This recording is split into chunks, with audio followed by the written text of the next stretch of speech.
കഴിഞ്ഞ സർക്കാരിൻ്റെ കാലത്തൊക്കെ കടൽ തീരത്ത് പദ്ധതികളൊന്നും നടപ്പാക്കിയിട്ടില്ല. നേരത്തെ നടപ്പിലാക്കി വന്നത് തന്നെ കൊണ്ടുപോയതായിട്ട് എനിക്ക് തോന്നിയിട്ടില്ല. അപ്പോൾ ഈ കടൽ ഭിത്തി കെട്ടുന്നത് കുറേയധികം സ്ഥലത്ത് കെട്ടിയത് പിന്നെയും കടലെടുത്ത് പോകാറുണ്ട്, പിന്നെയും കെട്ടാറുണ്ട്. അങ്ങനെ ഒരു എക്സസൈസ് പണ്ട് മുതൽ നടക്കുന്നുണ്ട്.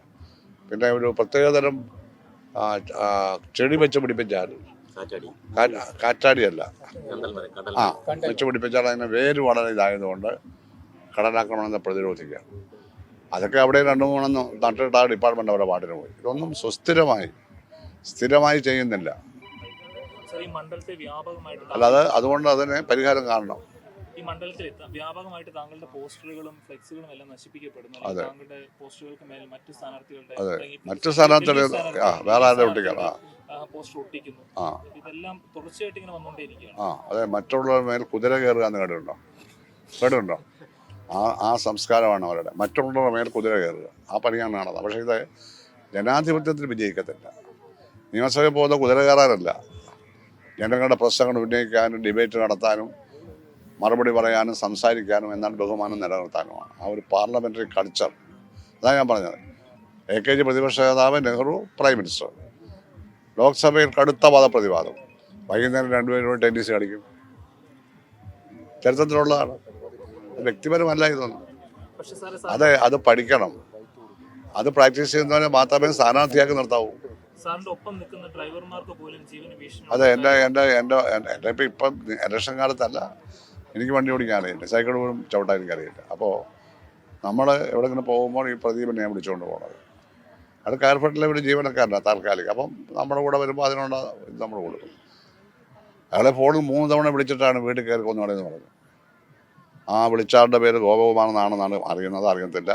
2 നമ്പരുമുണ്ട്. പോലീസ് സ്റ്റേഷൻ കൊടുത്തിട്ടാണ്. അയാളെ അറസ്റ്റ് ചെയ്തതാണ്. അറസ്റ്റ് ചെയ്തെന്ന് അറിയില്ല, കണ്ടുപിടിച്ച് അറസ്റ്റ് ചെയ്യേണ്ടതാണ്.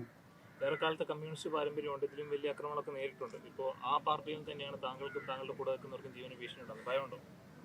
ആർക്കാ? നിങ്ങൾക്കൊരു ചെറിയ ഭയം ഉണ്ടല്ലേ? അല്ല, നമുക്ക് എന്തെങ്കിലും പറ്റുമോ എന്നൊരു ഭയം. നിങ്ങൾക്കൊന്നും പറ്റാതെ സൂക്ഷിച്ചോളൂ. ഞങ്ങൾ നിങ്ങളുടെ കൂടെ ഉണ്ട്. ചോദിച്ചോ. സാറേ, മുഖ്യമന്ത്രി താങ്കൾക്കെതിരെ ശക്തമായിട്ടുള്ള അല്ലെങ്കിൽ വ്യക്തിപരമായിട്ടുള്ള ആക്രമണമാണ് ഉന്നയിക്കുന്നത്. ആദ്യ കാലഘട്ടത്തിലൊക്കെ താങ്കൾ മുഖ്യമന്ത്രിക്കെതിരെ ഒരു തരത്തിലുള്ള ആരോപണങ്ങളോ ആക്ഷേപങ്ങളോ ഒന്നും താങ്കളുടെ ഭാഗത്ത് ഉണ്ടായിട്ടില്ല. പക്ഷേ താങ്കൾക്കെതിരെ ഇപ്പോഴും ശക്തമായി തന്നെ അദ്ദേഹം. ഞാൻ അദ്ദേഹത്തിനെതിരെ വ്യക്തിപരമായിട്ട് ആക്ഷേപമാണെന്ന് ഇപ്പോഴും പറയുന്നില്ല, പറയാനും ഉദ്ദേശിക്കുന്നില്ല. അദ്ദേഹം പറയുന്നതിൻ്റെ കാരണം അദ്ദേഹം ഉന്നയിക്കുന്ന ചാർജ് ഷീറ്റുകൾ അദ്ദേഹത്തിൻ്റെ നേരെ ഉന്നയിക്കേണ്ടതാണ്. അപ്പോൾ അദ്ദേഹം തയ്യാറാക്കുന്ന ചാർജ് ഷീറ്റ് അദ്ദേഹത്തെ പ്രതിക്കൂട്ടിലാക്കുന്നതാണ്. നമ്മളത് കോടതി മാറിപ്പോയെന്ന് ഞാൻ പറഞ്ഞതുകൊണ്ടാണ്. കോടതി എന്തോ മാറിപ്പോയിട്ടുണ്ട്, കേട്ടല്ലോ. അദ്ദേഹം ഇതൊക്കെ അവസാനിപ്പിക്കണം. സ്വയം അദ്ദേഹം സംപൂജ്യനാകുന്നതിന് പകരം പൂജ്യനാകാൻ പാടില്ല.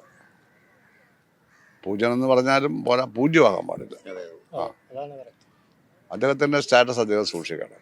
സർ, അവസാനമായിട്ട് എത്ര വോട്ടുകളുടെ ഭൂരിപക്ഷമാണ്, പ്രത്യേകിച്ച് കണക്കിന്റെ കാര്യത്തിലൊക്കെ താങ്കൾക്ക് കണിശതയുള്ള ഒരാളാണ്.